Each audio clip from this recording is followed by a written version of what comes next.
Today's number 2 most urgent vulnerability on the Daily Ranked CVE Brief is CVE-2026-42271 in LiteLLM. Number 1 may already be on your radar, but this one deserves immediate attention because it combines 3 signals defenders should not ignore: an 8.8 high CVSS score, a CISA known exploited vulnerabilities listing, and an EPSS percentile of 0.99569. In plain English, a user with a valid proxy API key, even a low-privilege internal user key according to the description, could cause the LiteLLM proxy host to run arbitrary commands. If LiteLLM sits in front of your LLM providers as an AI gateway, that proxy is often close to credentials, network paths, and sensitive application traffic. This episode is defense only: what the flaw is, why it matters, how to check exposure, what to monitor, and what to fix first.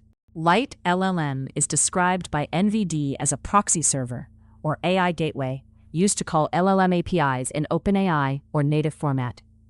The vulnerability is in 2 preview endpoints used before saving an MCP server configuration: post/mcp-rest/test/connection and post/mcp-rest/test/tools/list. The official description says these endpoints accepted a full server configuration in the request body, including command, args, and N fields used by the stdio transport. When the endpoints received the stdio configuration, the proxy attempted to connect, and that action spawned the supplied command as a subprocess on the proxy host. The weaknesses are CWE-77 and CWE-78. In human terms, untrusted configuration data was allowed to influence operating system command execution, turning a preview feature into a route to run commands with the privileges of the proxy process.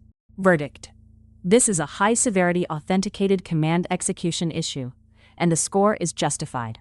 The first metric that matters is reachability. The CVSS vector begins with network attack vector and low attack complexity, which means exploitation does not depend on local access to the server or unusually fragile timing conditions. The second metric that matters is impact. CVSS rates confidentiality, integrity, and availability impact as high. That makes sense because arbitrary command execution on a proxy host can expose data, modify behavior, or disrupt service, depending on what the proxy process can access. There is one important limiter: privileges required is low, not none. But the NVD description is clear that the endpoints were gated only by a valid proxy API key, with no role check, so low privilege should not make defenders comfortable.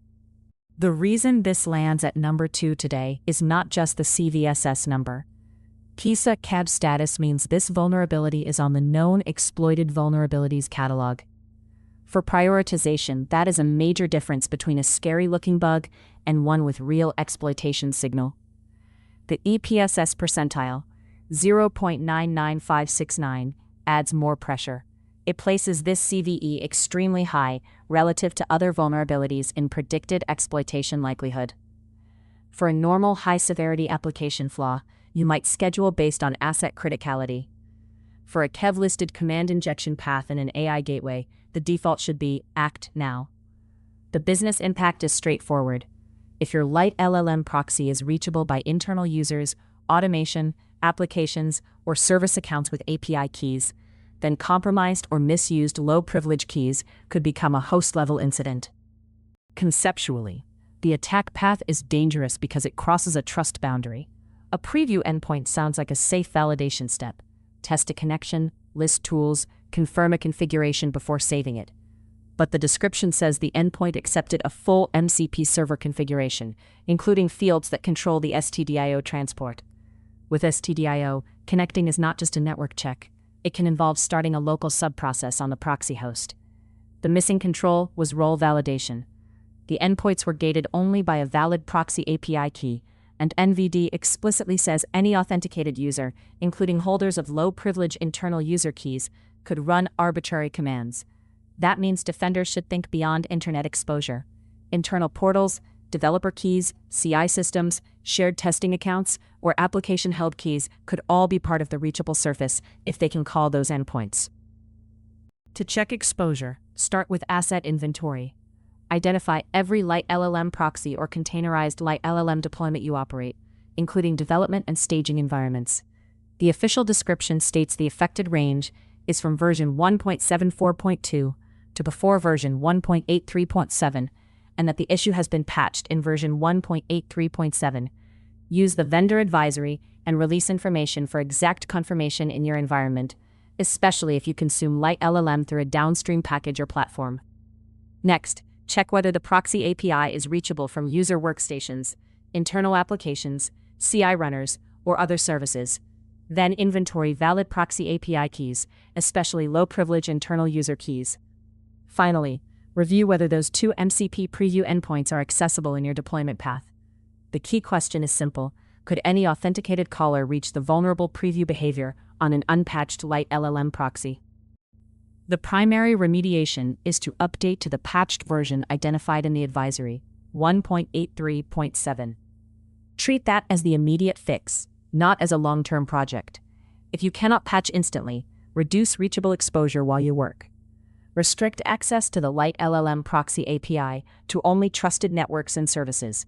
Remove unnecessary keys and limit who can call administrative or configuration-related endpoints.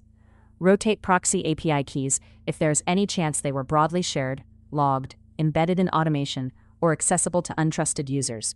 Also, review the operating privileges of the LiteLLM proxy process. Since the vulnerable path spawned commands with the privileges of that process, least privilege matters. Avoid running the proxy with excessive host permissions, broad file system access, or sensitive environment variables that are not required for its function. For detection, focus on the gap between normal preview behavior and risky host behavior. In application logs, look for calls to post/mcp rest/test/connection and post/mcp rest/test/tools/list, especially from low-privilege keys, unfamiliar clients, unusual source networks, or at odd times. On the host or container side, watch for unexpected child processes spawned by the LiteLLM proxy process. Normal operation should not produce surprising command execution outside what your deployment explicitly requires. Also review configuration test activity that includes unusual command, args, or end values. Do not rely on a single indicator. Correlate API key usage, endpoint access, process creation, container logs, and any outbound network activity from the proxy host. If you find suspicious activity, preserve logs, rotate keys, isolate the instance if needed, and move to the patched release. Bottom line, CVE 2026-42271 is not just another high. It affects LiteLLM, an AI gateway component that may sit in a sensitive position between applications and LLM providers. The flaw is a command injection issue in MCP preview endpoints. The score is 8.8 high. CISA KEV says it is known exploited, and the EPSS percentile is 0.99569. If you run LiteLLM from version 1.74.2 to before 1.83.7, validate exposure and prioritize the update to 1.83.7. After patching, review keys, endpoint access, process privileges, and monitoring coverage.